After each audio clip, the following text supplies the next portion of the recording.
Mayor John Kaminsky, if you all look back here.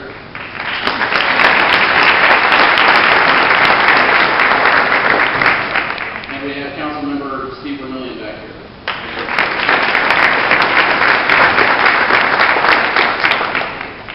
Let me first of all mention some really incredible women.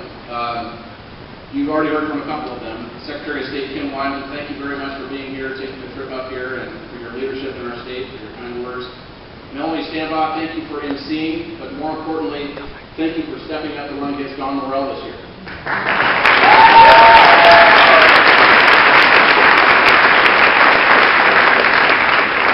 I figure if I can win by 29 votes, she can beat her by at least 2,900 votes. I hope we'll do all you can to support her. And then let me say thanks to my girlfriend, Erin Brown. Where's Erin? Right here. Yeah. She is a great advisor and encourager, and she made a lot of calls reminding people about tonight. Thanks to my mom, Kim Zeiger, for organizing the refreshments.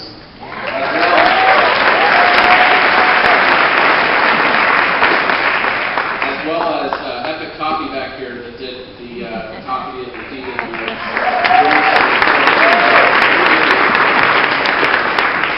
check out Epic Coffee out on East Main between Guelph and Sumner. It's a very good place.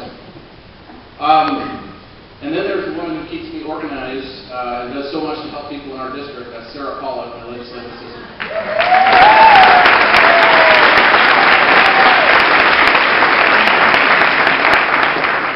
Well, a number of people made this event possible. Thanks to Kathy Slayer for hand addressing hundreds of envelopes with invitations for tonight. She also made some really great cookies back there. I'll mention the other folks who made cookies in a minute. Well, I'll mention them now. Lee Nelson, Gene Ross, Mary Zeiger, Virginia Nisker, Kathy Slayer, Sam Cotton, Amy Onstadt, Barb Robinson, Kim Robinson, Cindy Cleary, Janet Mullen, Diane Berger, Julie Dorr, Susan Pollock, and Kim Zeiger. And Mary Ann Horst made the amazing cake back there.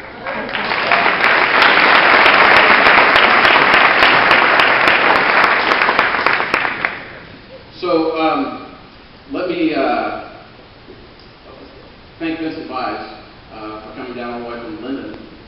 He and I both came in the same year, and we both beat incumbents, and the way he won is he went around every event he could think of in his district and sang the national anthem and played his violin. And Caleb Heimlich, thank you for that opening prayer. And by the way, Caleb and Mackenzie Heimlich just had their first baby, Jehu Philip Heimlich.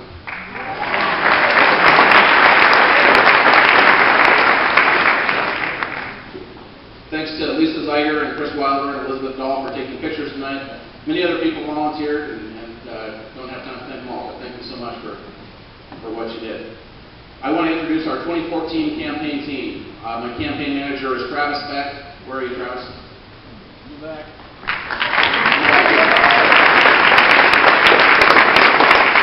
So if you're interested in volunteering, talk to Travis, and he'll make those arrangements. And then I also, is Connor Miltenberger here? Connor's going to be helping out our team as well. Travis is about to graduate from Central Washington University, and then Connor's going to be graduating from PHS. And now let me thank our team from 2012. It was a really great team. We called ourselves Team 25 with Senator Bruce Dannemeyer and Shelley Schlump. And it was a great experience. I want to give special thanks to Matt Del Riccio, Steve Wasilowski, Giovanni Vendetti, Melinda Rossi, and Eric Lagergren. Eric was here earlier to set up, and he had to go to a class at Pierce College, but it's his birthday tonight, so I was hoping that we could say happy birthday to him. Altogether in 2012, our team went to nearly 25,000 doors, and volunteers hand-wrote over 19,000 postcards to voters. It was a real team effort. Is Bob Nelson here tonight? I wish Bob was here tonight. You know, Bob went to 5,834 doors for us in 2012, after he had gone to over 5,000 doors in 2010. Bob's a retired Army officer. Every time he goes out, he sends back an after-action report. And so, the day before the election in 2010, we received this from Bob. Works 25, 111 again today. Did 179 homes for a total of 5,135 since June 16th. Jim Downs and I started when it was warm, worked when it was hot, and finished when it was cold and wet. Talked to 2 men today who said they voted. One did not say he voted for Hans and Bruce, so I assume he did not. The other, the brother of Hans's junior high school wrestling coach, voted for both of you. There is a huge Don Morrell sign at the junction of Wildwood Drive and 39th Avenue Southeast. It is on Pierce College property and therefore illegal because it is city property. I have notified the office of the president and the facilities director, working peacefully to have it removed. All is well.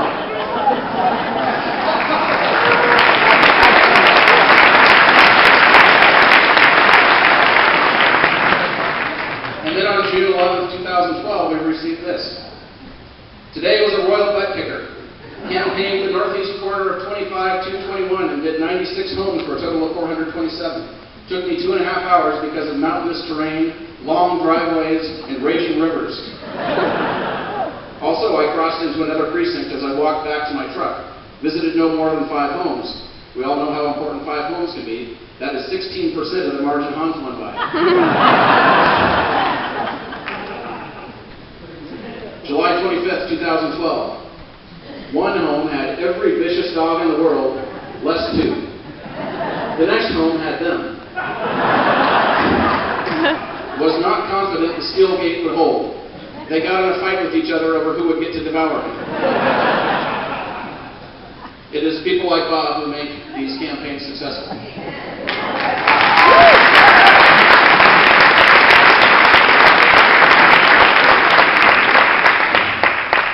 Over the past few years, we've been able to accomplish some good things together.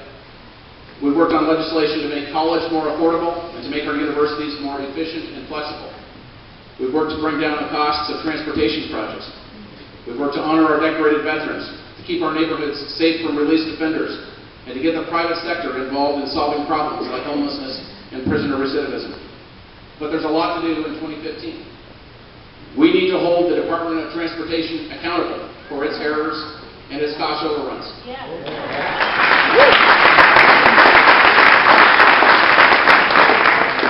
We need to bring down costs on road permitting and contracting. We need to expedite the replacement of structurally deficient bridges like the one out the Meridian Bridge over the Puyallup River, and allow private financing of infrastructure like park and rides and ferry terminals. We need to finally complete Highway 167.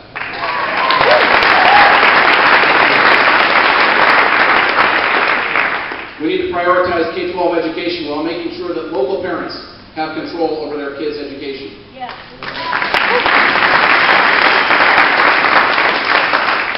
We need to use technology to bring down the cost and complexity of state government. And we need to build innovative partnerships with the private sector to address issues of poverty that government bureaucracies have failed to solve.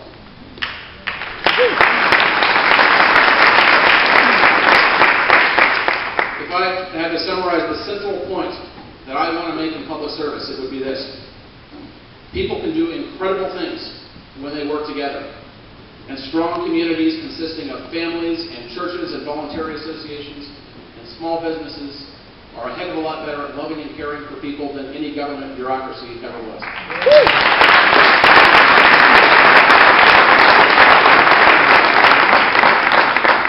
I recently came across a quote that put this another way. Only by doing the work ourselves, only by giving generously out of our pockets, our own pockets, can we hope in the long run to maintain the authority of the people over the state, to ensure that the people remain the master, the state the servant. Every time we try to lift the problem from our own shoulders and shift that problem to the hands of government, to the same extent, we are sacrificing the liberties of the people. And the man who said that in 1952 was a young congressman by the name of John F. Kennedy. Well, I guess I must be getting old because it's hard for me to believe it was 4 years ago that I was standing here and asking for your support the first time. I had this wild idea at the time that I could venture on a campaign not just to win an election, but really to be part of an ongoing movement within this community that seems to stand behind the very meaning of our name, Puyallup, generous people. And as it turns out, a man or woman can spend a lifetime serving their community. Many of you have done just that. Running for office is a way of asking your neighbors for their permission to serve in this special way. Before I close, I want to spend a few minutes talking about the idea of service. I want to tell a brief story about a great man who I never knew, but whose legacy is very much alive in my blood. His name was Martin Nister. He was born to poor Polish immigrant parents in Minneapolis in 1921. He graduated from North High School in North Minneapolis in 1940, and he enrolled at the University of Minnesota. During World War II, he was a navigator in the Army Air Corps, navigating the skies over Europe in 1944 and 45. His nomination for the Distinguished Flying Cross after combat navigation over the skies of Czechoslovakia said that he was calm and efficient in his work, and cool in moments of stress. I've seen pictures of him in his uniform from that time, and he's professional in those pictures, yet he's relaxed. And you can tell in his eyes that he had a sense of humor. After the war, he worked at Yellowstone for a time, and there he fell in love with the woman who would become his wife. He rejoined the Air Force in 1951. He married the love of his life in 1952. They honeymooned in Japan, where he was assigned to the air base at Tachikawa. As they had a family, his assignments took him around the country and around the world, including Antarctica, where he spent several months as part of Operation Deep Freeze in 1957. By 1964, he was a major, and there were 3 kids at home. He moved the family to Kindley Air Force Base in Bermuda, where his unit was involved in test operations for the Gemini space project. And then on the morning of June 29, 1964, a specialized mission went wrong and 2 planes collided off the coast of Bermuda, killing Martin Nisker and 16 other men. Next month will mark the 50th anniversary of that crash. Martin Nisker was my grandfather. One Saturday when I was working in Washington, D.C. in 2008, I ran across the Potomac River to see his marker at Arlington National Cemetery. And I've since wanted to know more about him, and so I started to write a little biography with input from the family. And next month, many of our family will go to Bermuda for a reunion with the other families who lost loved ones that day 50 years ago, to remember them. Now there's sadness in that, but there's incredible hope in the fact that his service counted for something. The name Martin Nisker may not be well known, but his legacy is very much alive here. He served his country, he lived his life with excellence, and he loved his family. As I look toward a 3rd term, I draw inspiration from my grandfather's legacy of service. It's a blessing to serve in a free land, and a new generation of Americans is stepping up to the challenges of our time. Let's do our part in this time we've been given. Thank you all for your friendship, your shared commitment to service in this community. God bless you all.